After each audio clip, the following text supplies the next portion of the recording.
উচ্চ রক্তচাপ, যা সাধারণভাবে আমাদের দেশে ব্লাড প্রেশার নামে পরিচিত। এর আসল ইংরেজি নাম হচ্ছে হাইপারটেনশন।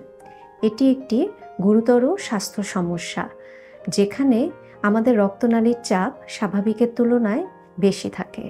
এই অবস্থাটি সময়ের সাথে সাথে আমাদের বিভিন্ন গুরুত্বপূর্ণ অঙ্গ, যেরকম হৃৎপিণ্ড, রক্তনালী, মস্তিষ্ক বা ব্রেইন, কিডনি বা বৃক্ক এবং অন্যান্য অঙ্গের ক্ষতি করতে থাকে।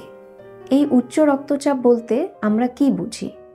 দুটি সংখ্যা দ্বারা আমরা এই ব্লাড প্রেশার বা রক্তচাপ পরিমাপ করি।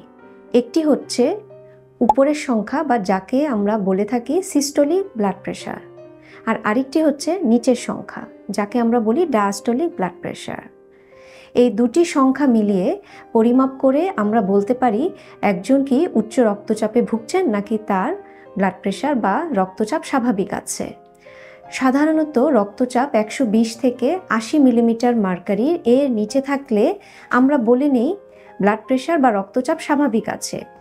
কিন্তু রক্তচাপ যদি 140 উপরেরটি এবং নিচেরটি 90 মিলিমিটার মার্কারির বেশি থাকে, তাহলে তিনি অবশ্যই উক্ত রক্তচাপে ভুগছেন বলে আমরা ধরে নিই।